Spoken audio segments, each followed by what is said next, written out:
Hi everyone, let's have another topic which is the maximum power transfer theorem. Let's consider this circuit shown in the figure. It consists of a source, the wires, and the variable load. In actual situation, the load is variable. It keeps changing from time to time. And then the resistances of the wires is represented by RS plus W. It means that the resistance of the wire, this is the sum of the resistance of the wires and the resistance of the source. Or we can simply let this as RS. When the source is DC generator, what is very important for the DC generator is its efficiency. The efficiency of the machine must be kept as high as possible.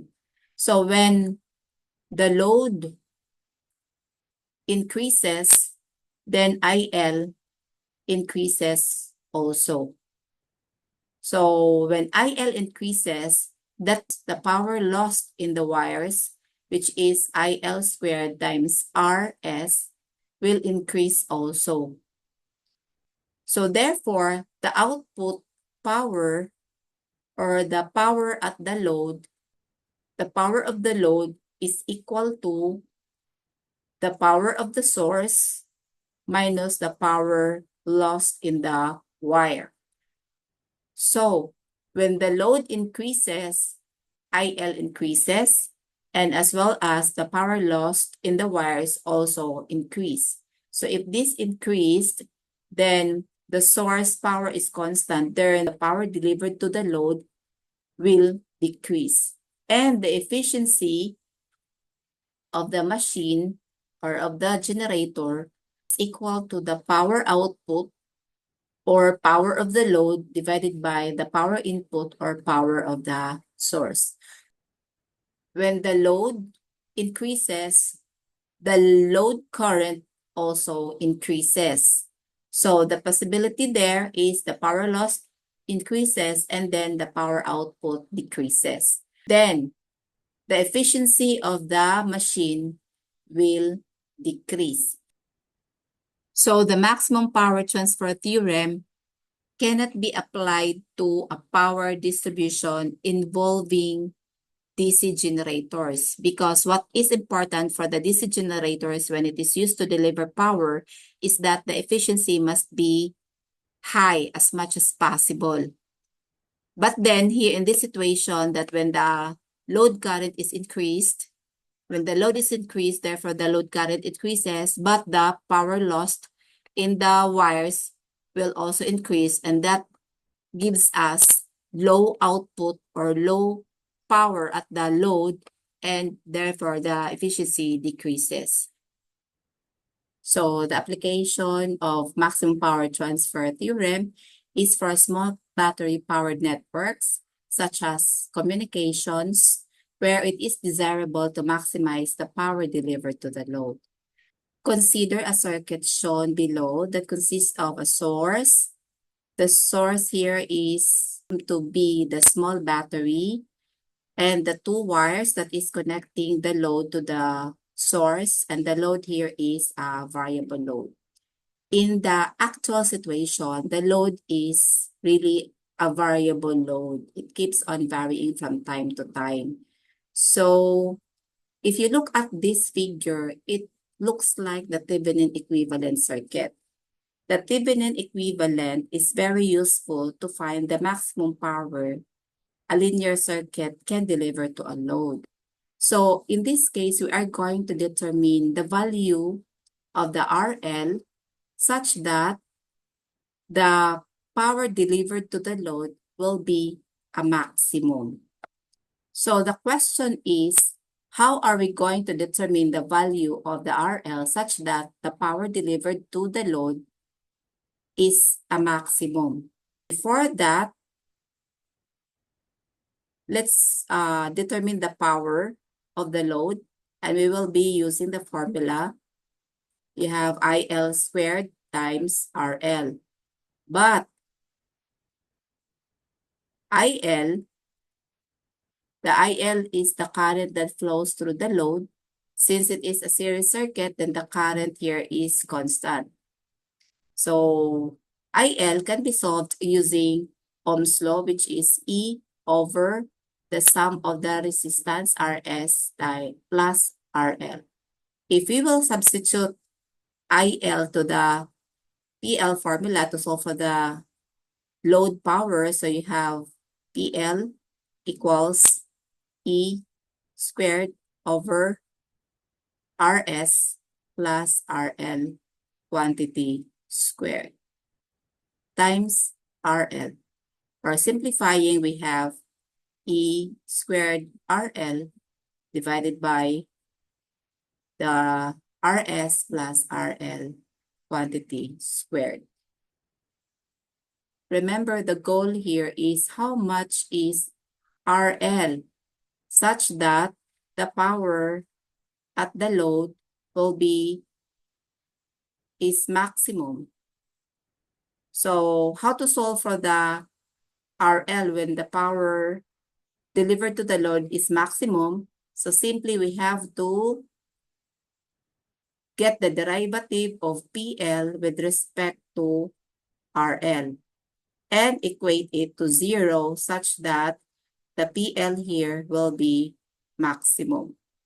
Okay, from the formula of PL, it is equal to E squared RL divided by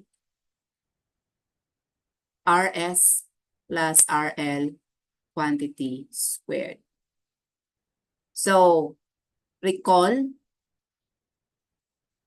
that to get the derivative with respect to x, to get the derivative of u over v, the derivative of a quotient that's equal to the denominator v times the derivative of the numerator minus the numerator u times the derivative of the denominator v divided by v squared, the square of the denominator.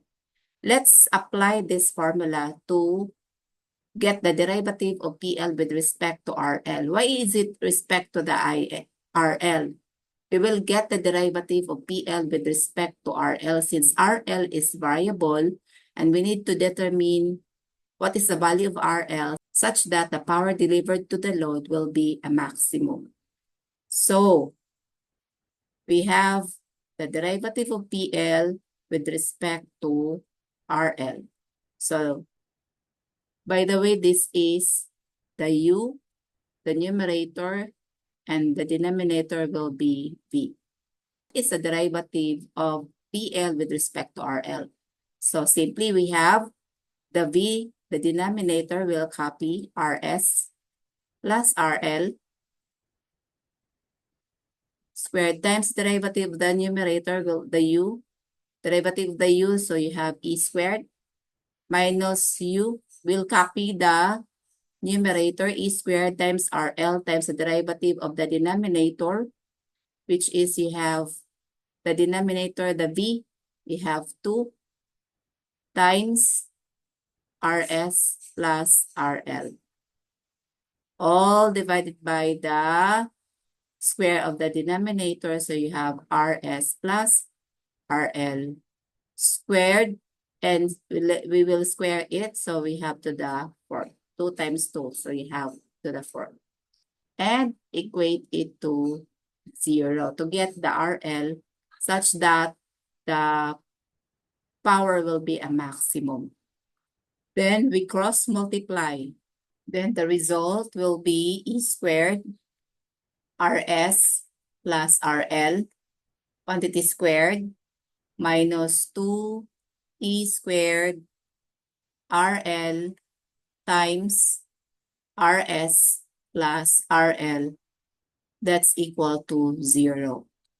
Then we need to expand this term. So the result will be E squared times RS squared plus 2 RS RL plus RL squared minus, then this one will be distributed to the terms inside the parentheses. So we have minus 2 E squared RL RS Next, we have minus 2e squared RL squared. That's equal to 0. Next, we have to distribute the e squared, to each of the terms inside the parentheses. So we have e squared RS squared,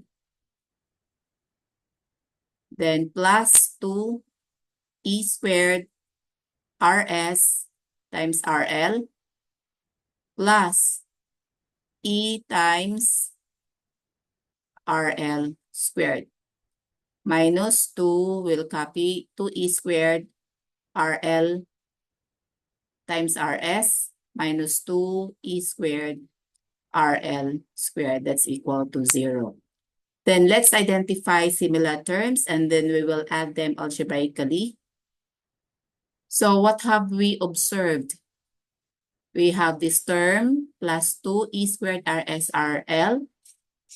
And we have this another term minus 2e squared RL RS. They are similar and they have opposite signs, so they can be canceled out. Then we see here the negative 2e squared RL squared, and we have another e squared RL squared. So we have to add them algebraically, so the result will be e squared RS squared minus e squared RL squared. That's equal to 0. Then we'll transpose this one to the right side. So we have e squared RS squared. That's equal to e squared RL squared. E squared canceled out. Therefore, the RS is just equal to RL, or RL equals RS. This is the value of the RL such that PL, the load, is a maximum value.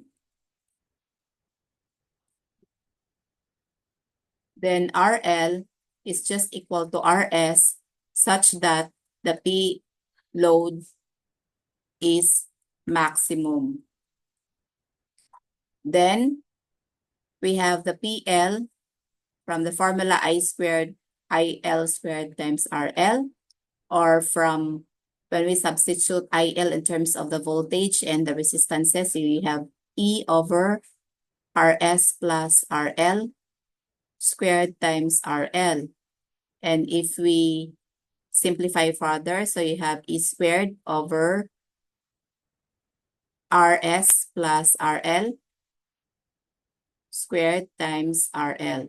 Since the RL is equal to RS, or RS is equal to RL, then we have E squared over 2 RL squared times RL.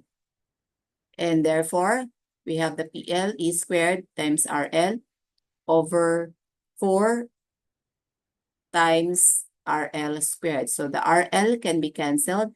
So the PL maximum is equal to E squared over 4 RL. But of course, you don't need to memorize this formula. PL max is equal to E squared over 4 RL. You may just use the formula PL equals IL squared times RL, and you will just substitute the RS by RL, which is the RL is equal to RS.